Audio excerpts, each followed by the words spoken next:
You are listening to When Life Gives You Lemons, the podcast that speaks to high-performing individuals who have been through adversity but come back stronger.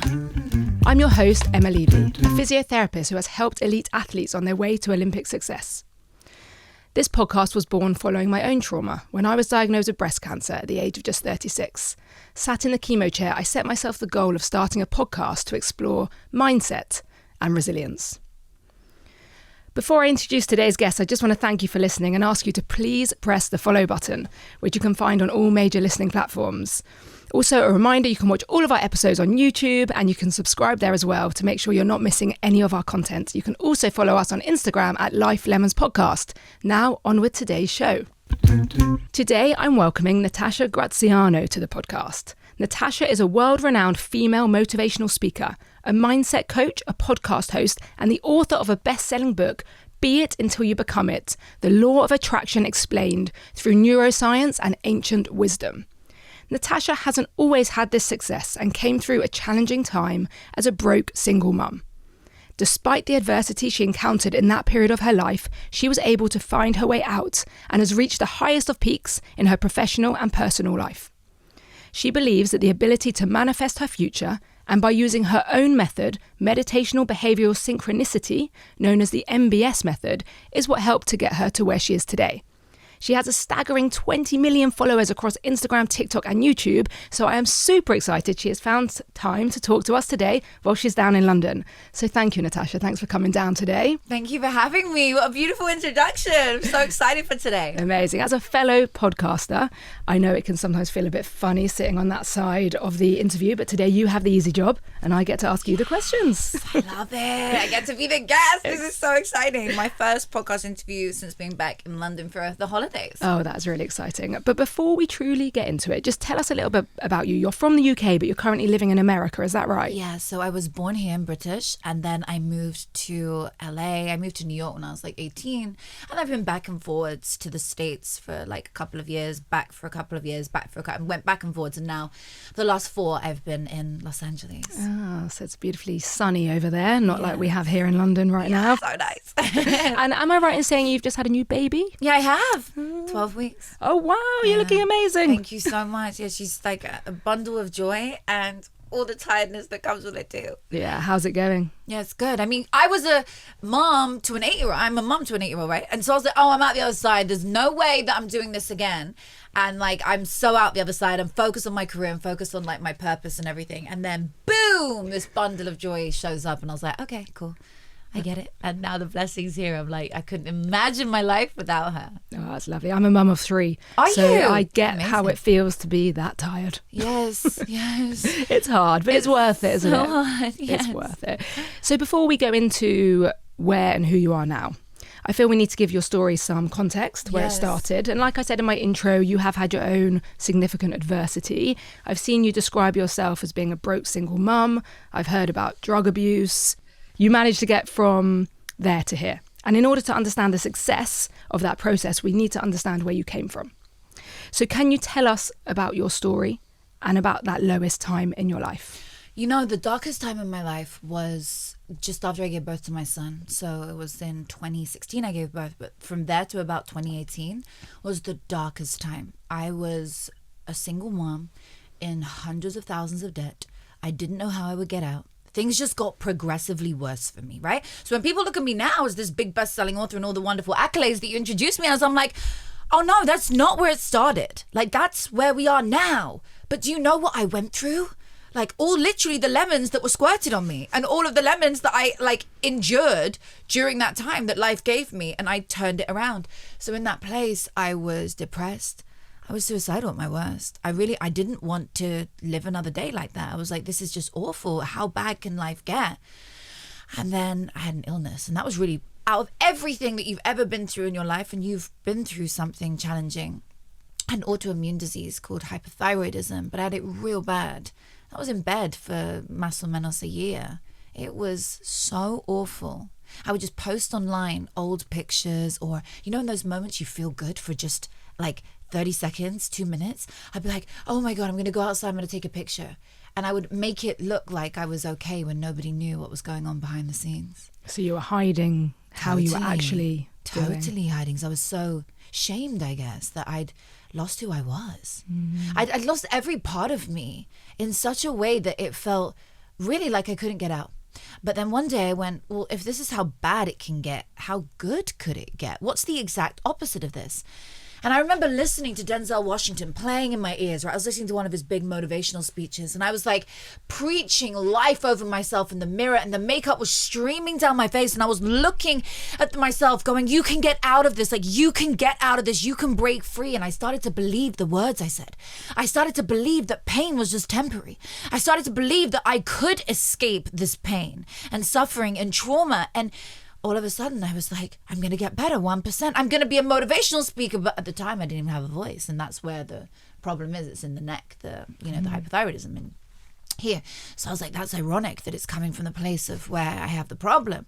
I was like, I've never even been on stage. I couldn't even imagine speaking in front of people like that. And suddenly something just lit up inside me. And I started to believe I can get out of it. I believed that's it. Where did that mindset shift come from, do you think? I'd always read The Secret, okay? Like, I love The Secret. This is another crazy story. I'd read it when I was 15, so like pre however many years that was. Probably like 9 years before that. And I was like, I started to realize I hadn't applied it. I just listened to it. You didn't actually take action. So I was like, I've got to take action. It was that combined with the fact that my dad is now like, he's gone through almost every religion. He's like Buddhist at this point. So we actually Buddhist. So he always from a baby had been doing mantras in my ear and chanting and breath work and with me and all kinds of things. And I started to apply all of the things he taught me. And then I bought this course online, which was the best £60 I had ever spent. It was pounds. So I was still in the UK at this time. And I listened to it on repeat from this coach. And it was the best money I've ever spent because it started to really help me to heal my body. And what was the course on? Do you remember? Yeah, it was how to overcome anxiety and it was like Recover Me or something. And it was how to really like 5 things I see right now, 4 things I smell right now, 3 things, taste, touch, etc. So all your 5 senses, and then gratitude and things you're excited for and things you're looking forward to. And all of a sudden my mind shifted from being depressed and dark and focusing on my problem to suddenly focusing on, wow, who am I going to be? And all the things I've got to look forward to when I'm healthy. And from that moment on, I got 1% better. And 1% better and 1% better, just every day until I was fully back to me. And it took a while, but it worked. It wasn't an overnight thing, you know. They say like an overnight success is 10 years in the making. It really was. But the core thing I did is scripting. Yeah, we're going to come to that later. I just want to ask you again. So you were broke as well. So it's okay to kind of switch that mindset. You start to feel a lot better, but you're in debt. How did you start to make your money? Was that through your Instagram? Yes, exactly. But here's what I did. So I went into a charity shop. I was an influencer before the illness. I was, like a fashion model or whatever. So did you have a following before? Already had a following, smaller than what it is now. Obviously, a lot smaller. Maybe like 500,000, 1 million, something around that. Pretty big. Yeah, it was still pretty big, but at the time that was what it was. But it was a different audience, and I didn't want to go back into fashion influencing. I wanted to be an influencer in a different way. I wanted to influence the world to positively, step out of their rut and their place that they were in. So I was looking at it, and I was like, okay, what do I do here? So I didn't have any money, so I went into a charity store with my son, and I visually remember this one moment. I said to the girls, is it okay if I try on some of your pieces and take some pictures? I know this is crazy and you're a charity store. I really don't have any money to buy anything. I'm already in so much debt. I can't even spend anything other than food right now. Like it's so bad. And they were like, sure, take a picture. And I was like, I'll tag it on my Instagram. So I would try on the clothes, and where I was looking in these charity stores, a lot of it was like recent collections or at least beautiful, nice things with tags on. And I was like, oh my God, I know these brands like Boohoo or, AX Paris. And this was the first brand actually. So I put on this little outfit from AX Paris, and I went out into the street and I just asked somebody to take a picture. My son was playing with the toys in the charity store and the girls were watching him. It was like 2 minutes outside. I'd run outside quickly and I'd do the picture and the girls would be like, thumbs up, he's good at the back, like he's okay here. And I took a picture and I took really great pictures in the outfit. I mean, I had all these skills, so I started to get better from the illness. So I'm able to like go out and, take a picture. which is better than before. So I take a picture and I tag the brand, and within I think 24 hours, the brand had actually contacted me to say, hey, Natasha, we absolutely love the content you just put up. It's just you're promoting an old season. That was me thinking this was like the latest season. This is an old season. And so if you'd like, we'd like to send you some new pieces and give you £150 to post these 3 pieces, or however many it was at the time. And that £150 I have turned into the multi-million-dollar empire I have today. Wow, that's an amazing story. Okay, and you know, now we've talked about your many social media followers. You're on what, 20 million or something overall? Yes. What do you say to the haters who say it's fake, or you've bought all of that? What do you say to those people?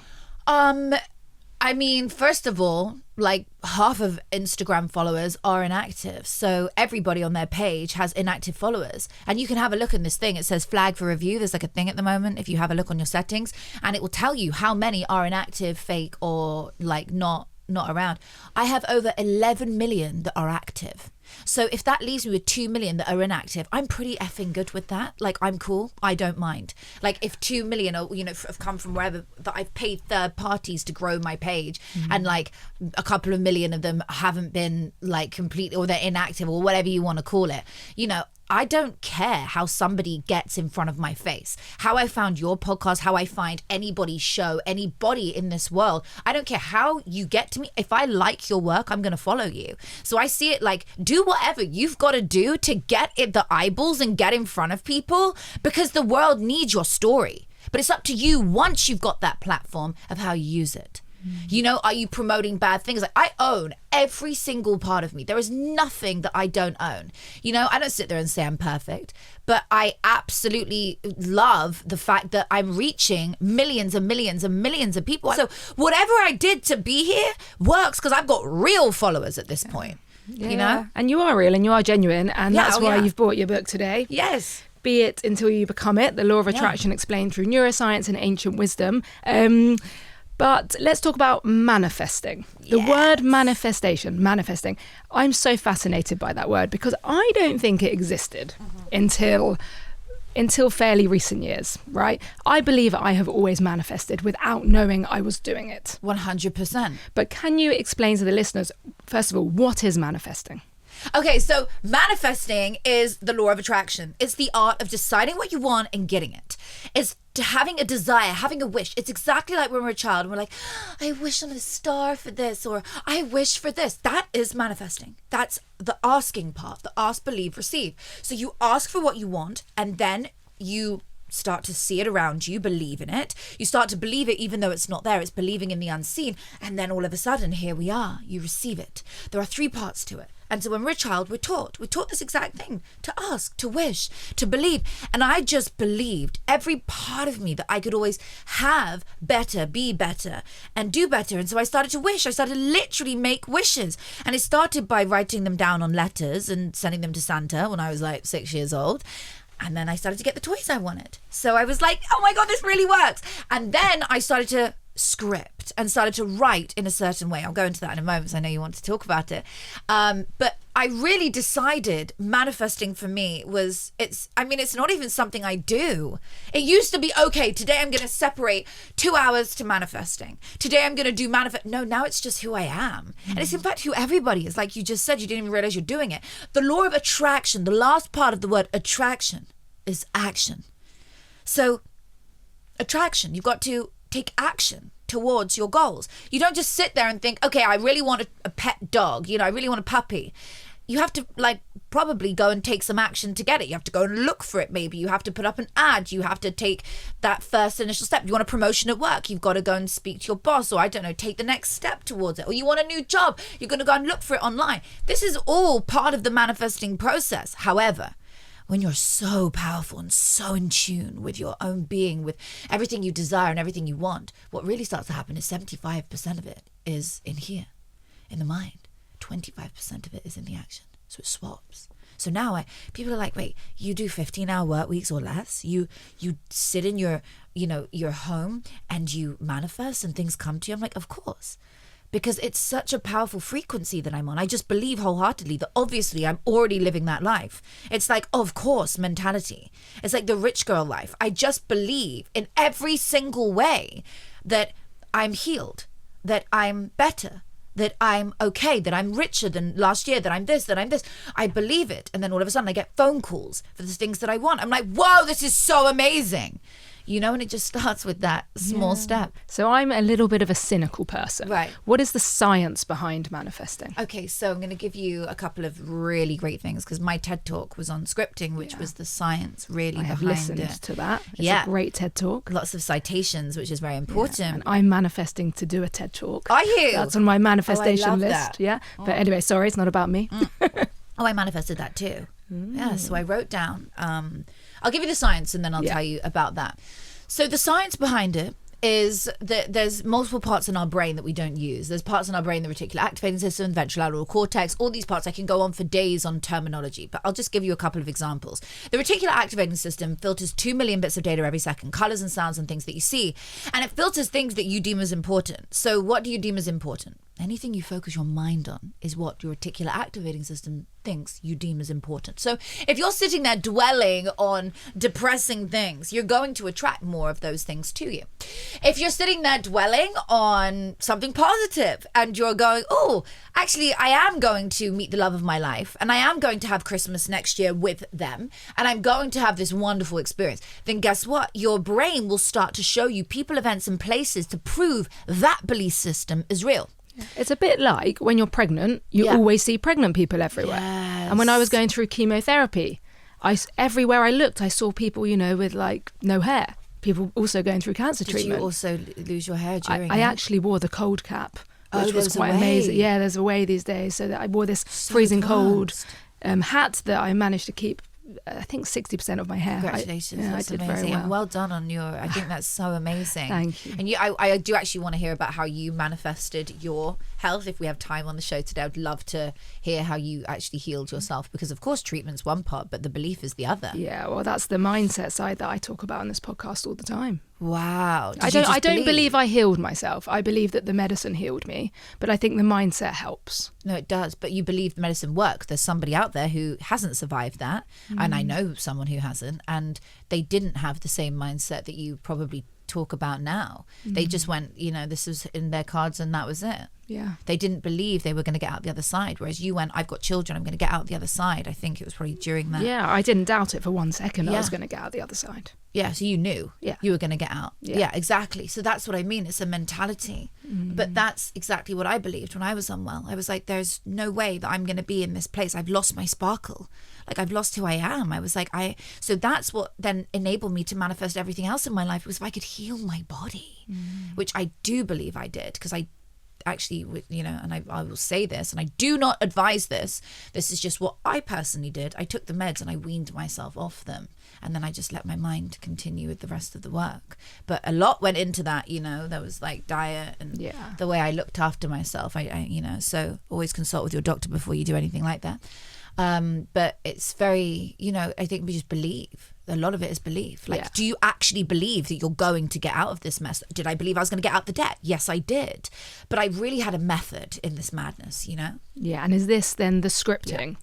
So let's go there. Tell us what scripting is. Firstly, did you develop the concept of scripting, or has that existed before? Scripting's an ancient thing that's been around. I could never say I invented it. However, I have coined it on such a level. Like, people talk about it in their things. They'll be like, oh yeah, so the top things to do today are da-da-da-da-da and scripting. Some people will say scripting by Natasha Graziano because I've put a name to it, right?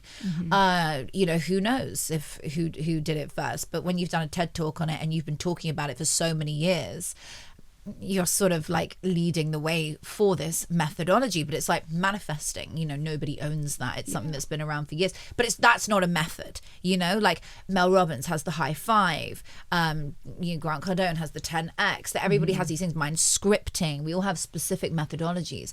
So it's been around. It's, you know, ancient practice. It was just not particularly talked about. It was so hidden. It was like a secret because it's so powerful, because you're not journaling in the positive way. You're not journaling in the present tense. You're not writing today I am happy. You're not writing, or today I had a really shite day. Sorry, I don't know if you can swear on here. Yeah, you can. And I this happened. You're not writing about the bollocks that happened in your day. What you're doing is you are redesigning your story. Scripting is the art of writing it down in the past tense, what you desire, and writing about it like it's already yours, like it's already come to fruition, like it's already in your reality. So we write down in the past tense. So I stopped writing about my depressing current circumstance I was facing when I was in the debt or when I was unwell. Remember I said I did something, and this is what I did. In that moment I went, okay, I'm going to take this course and it's making me look forward to the future, but how about if I write from the future?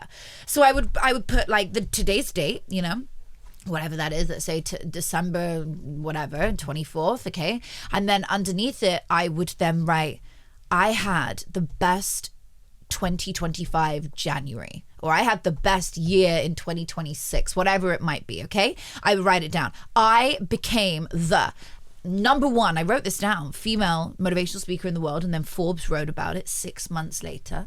No, sorry, 16 months later. And then USA Today wrote about it, and it started to build. So I wrote down very specific things that I wanted. I wrote down exactly what I wanted to achieve. I became this. I earned money. I got out of debt. Money just started pouring into me abundantly. But I wouldn't just write these things. I'd write with feeling. What did it feel like? I'd always pause and go, what did it feel like, Natasha? And I go, oh my God, it felt amazing. It felt so good to be loved by the world, to be helping people in the world, to be a success, to be somebody in this world. I felt so good. Life is amazing. And I would write in the past tense, in the past tense, in the past tense. What did it feel like? It felt, I became, right? Past tense. That's what scripting is. Writing your story as though it's already happened. And am I right in saying that it's more beneficial if you actually write it rather than type it? Mm-hmm. So there's the art of writing it down, pen to paper, pencil to paper, activates the ventrolateral prefrontal cortex in your brain in charge for behavior, helping you to literally achieve that goal faster, simply because you are writing, you are scribing. There's a lot of science online. Don't take my word for it. Just go and research it and see for yourself. But when you write pen to paper, you are more likely to achieve your goals. Many, many studies have been done where they showed that when it was pen to paper, they actually achieved that goal more than if they typed. And if you were to advise someone to do scripting, would you advise them to do it once a week, once a day, or does it just not matter? Every day. Every day. Absolutely. It's your new practice. If you believe in doing something and you haven't found your thing yet, some people have crystals and go real woo-woo, or they go down, other wells of like woo-woo. I don't, this isn't woo-woo. Like, this is so factual. It's science-based. So that's why I like this one. So for anyone who's like, I'm skeptical, we'll just try and write things down and see what happens. Yeah. But if you don't believe it, it's not going to happen anyway. Because if you go into it like, this isn't going to work, I'll just write it down, you may as well just give up now.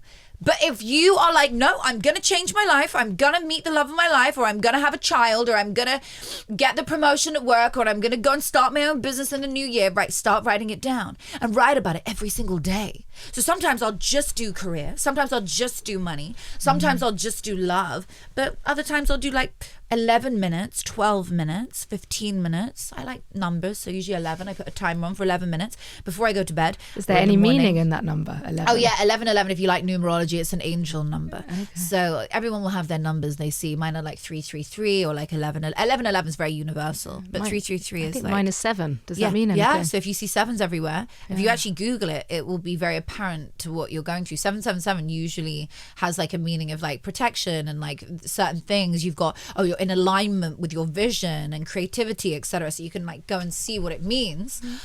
So when you see those numbers, yes, that's interesting. I grew up in a number 7 house. My husband did. What? Then both of our parents did, our grandparents. It's like very weird. No, that's cool. Yeah. I love that. The 7 is obviously your number. I think that's the most amazing thing. Yeah, 7 is definitely something. Yeah. Okay, so I'm going to start this scripting. Can I just ask, do I write Emma achieved 1 million followers on Instagram, or I achieved 1 million followers on Instagram? I achieved, or Emma. I've done both. Okay. The story is actually really beautiful if you write about yourself, because it becomes like a fairy tale. So Emma achieved X amount of followers on Instagram, 1 million followers by what date? You have to set it in time and space, because I've noticed when you don't set it in time and space, your brain procrastinates and it brings it about years later. I missed a few details of things and it took years. And then the other times I put the date, I was like, whoa, this really worked. And I'm talking almost 3-4 days off. Wow. Okay. I'll let you know how it goes. Yeah, do it. I love it. So you explain all of this through neuroscience and ancient wisdom. Yeah. The book, as well as what, the title. This isn't an exact science, but what percentages would you attribute to each of those? To the science? Like, what percentage do you think is science and what percentage do you think is ancient wisdom? Like, why it all works? Right, and that's exactly what my book's about, Be It Till You Become It, the pinnacle of where those two things meet, where neuroscience meets ancient wisdom. The truth is, I think the whole thing is ancient wisdom, and I think the science is just for people who are skeptical and need to see the fact behind it. I think everything is just energetically, like, nobody even knows where the F we go after we die. Like, there's so much unknown. How did we even choose to come in? How did, you won the race, but like, how did this all begin? There's so much we just don't know. So I think it's governed by universal laws. It's governed by something greater than us. You can call that source, God, the universe. I think it's the universe, right? I believe in, like, there's just a greater power. And I know that because when I'm having a bad day and I say, no, F this, it's like I leave the game. I'm like, I'm not into this. I have more of a bad day.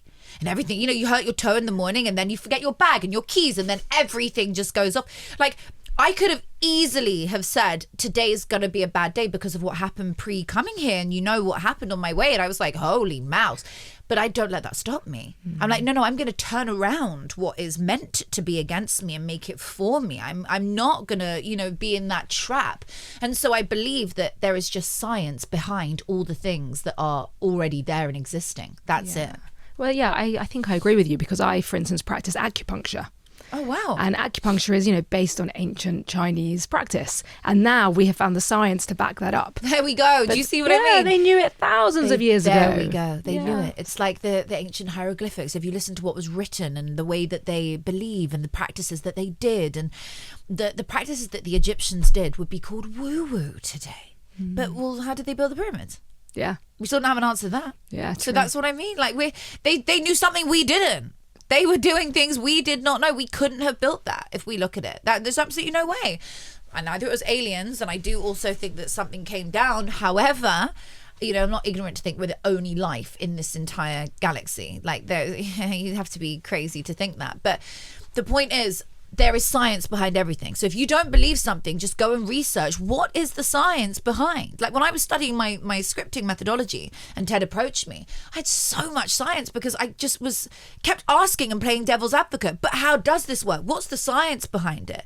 Just give me a bit more. I need more to understand on why pen to paper works, why writing in the past tense versus the present tense brings your goal to fruition faster. Why is it? And I found all these citations. I was like, at Harvard, I was like, fantastic. There are so many papers on this. I was like, this is great. It's very real. Talk to us about your 5 pillars of manifesting, which I've heard you mention. Yes, I love them. Okay, so 1, get clarity of your vision. Absolutely know. What is your vision? Like, what do you want? What do you truly want? Okay, know it. Because when I ask someone, what do you want? They're like, well, there we go. There's the problem. Not, I want to be the number 1 salesperson, or I want to be the best of my company, or I want to be the most amazing partner and, wife or whatever. No, they don't know what they want. So know what you want, get clarity of your vision and write it down. We can go as far back, we can go all the way back. Dale Carnegie, Napoleon Hill, they were all the greats, philosophers, write it down. They've all said the same thing, right? So that's the ask part, ask, believe, receive. Number 2, remove the limiting belief. So remove anything out of the way that is a blockage. By that, I don't literally mean like move walls. I mean the walls of your mind. So what's going on inside of you that is blocking your vision? Because I'm pretty sure if we look at the reason that you don't have the $1 million or the 1 million followers, there's actually something inside of you that says, I don't feel worthy of it deep down. So we have to find out what that is. What is going on inside of you that is blocking you from believing that you can have it? So we find that out. You can do that through meditation. You can do that through NLP. You can do that through tapping. You can do so many different strategic or science-based things that you can do to remove those limiting beliefs and blockages. People do MDMA therapy, they do all kinds of things. Personally, for me, I just do meditation and find out what's really going on, and then forgiveness meditations. Usually that's the answer to everything. You'll cry it out and it will be amazing, and you just find you're forgiving all kinds of people that you didn't even know you're storing blocks to. Wow. So forgiveness is kind of the second piece, letting go of limiting beliefs. Number 3, replace the old limiting beliefs with a new vision of what you want, new positive beliefs around it, positive affirmation. So I believe the opposite. Let's say my fear, my worry, my blockage was, I don't believe I'm worthy of love. My opposite of that is, I am worthy of love, I'm worthy of being loved, I'm worthy of a happy, harmonious and loving relationship.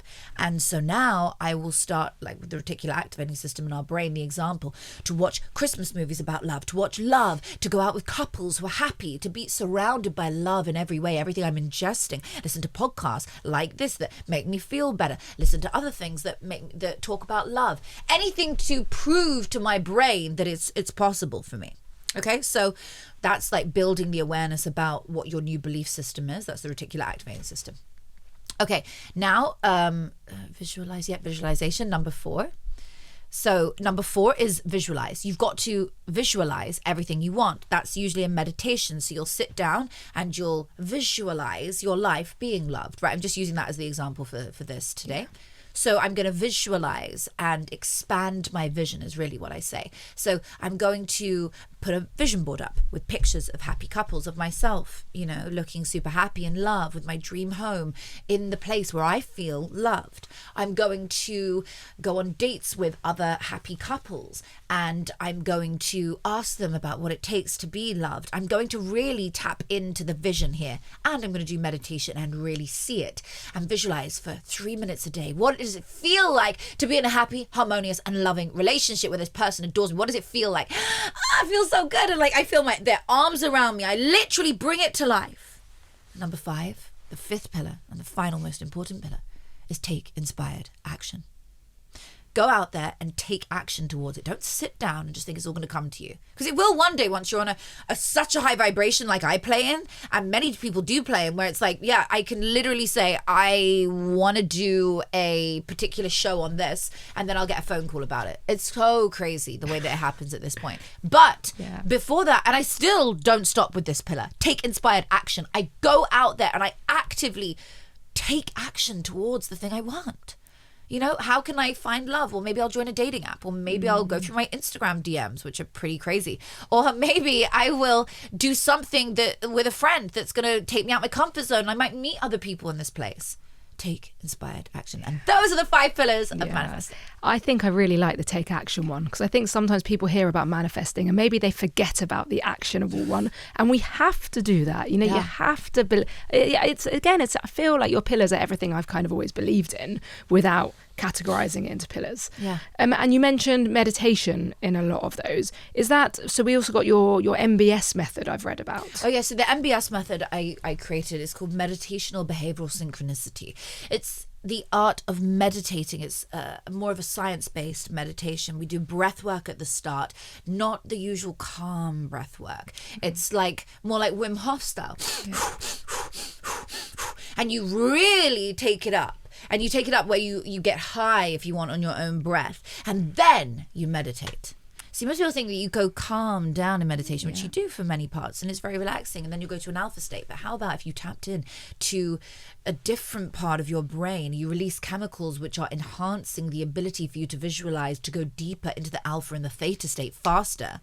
It's for people who really struggle for meditation. It's so powerful. Okay. And so you teach that, do you? Yeah, it's like it's just a part of my practice. It's just one of the facets of something I do. It's the style of meditation I prefer to do versus anything else. So I just, they can go on my app and find the MBS method, or on YouTube. Okay, interesting. So you're a motivational speaker as well. So I've just started my journey into that in this field in the UK. Amazing. And I've heard you speak, and you are very passionate and very enthusiastic.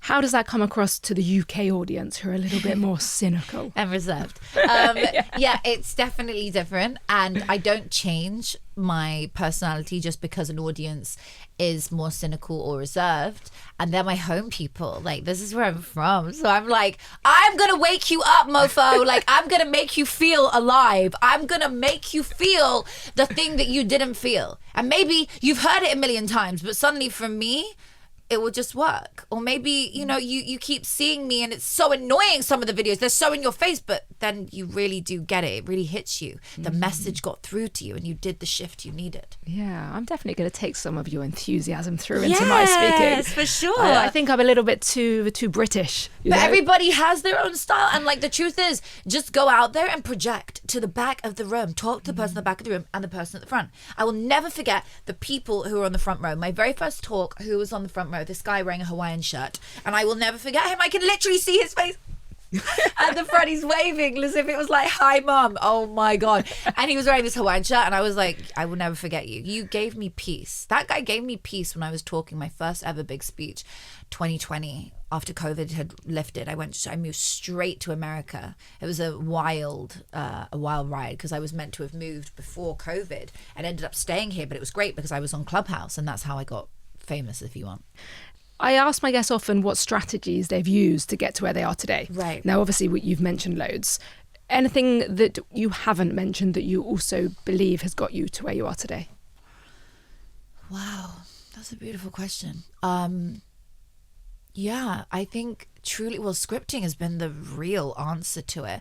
Breath work, a lot of breath work. I've talked a little bit about it, but I really breathed my way back into health and taking really inspired action with like health or supplements and things which really were important for me.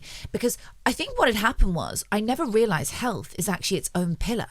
Health is its own thing. If we don't prioritize our health will force us to prioritize it. And that's exactly what happened. I was eating a bag of mini eggs a day. Like, I was just eating whatever I wanted. I didn't think it was a thing. And then suddenly I was like, oh no, this really is a thing.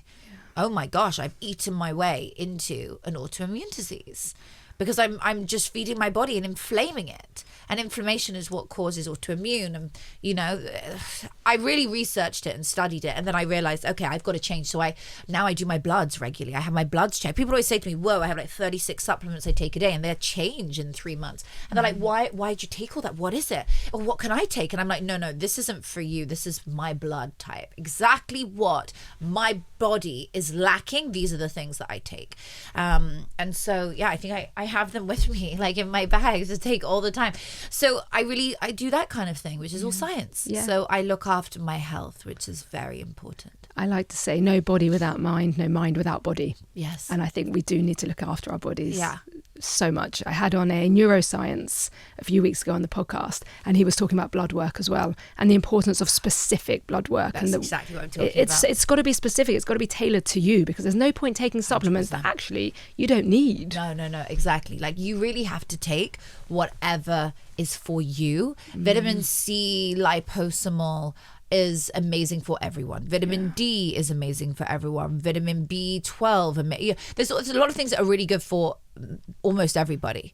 However, some of us are lacking in iron. I started taking iron thinking I was, and I found out I had literally so much iron, it had created an entire barrier. And then all of a sudden I had mad high blood pressure. So it was like, whoa, I need to look after myself. Yeah. And if you don't look after yourself now, then you wonder why the ailments start to come, and then the ailments lead to more serious things. So I think you guys in the US are ahead of us with this, but we are trying to catch up. Yeah, biohacking. It's massive out there. It's normal. It's like I think I really like people who really look after themselves because they want to be better.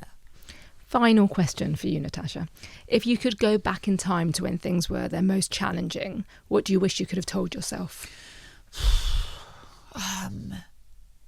Just like, don't give up and fight harder.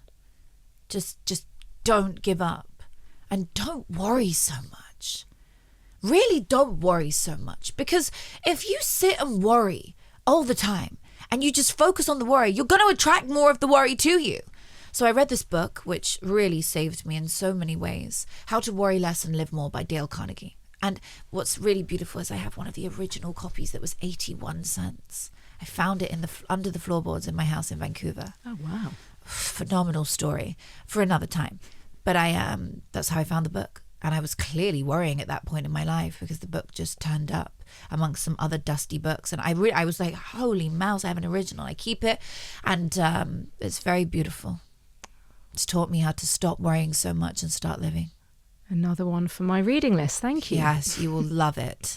Where can people find you, Natasha, if they want to know more? Everywhere online, Natasha Graziano. Follow me on Instagram or TikTok or YouTube. You'll get all of my content every day. Honestly, that's the best place to be. And DM me. I love it when people ask me questions. I actually do go through my DMs myself and I do reply personally most of the time. So, reach out, connect with me, ask me a question. It'd be my pleasure to see how I can help you. Thank you so much for coming on today. I think I need to bottle up some of your energy and enthusiasm, and I'm definitely going to take that forward into my motivational speaking. I'm 100% going to start scripting. It's really in line with my kind of life plans and my I'm going to do it. But thank you. I really do appreciate your time. Love it. Thank you for having me. I love this podcast. I hope everyone enjoyed. Thank you.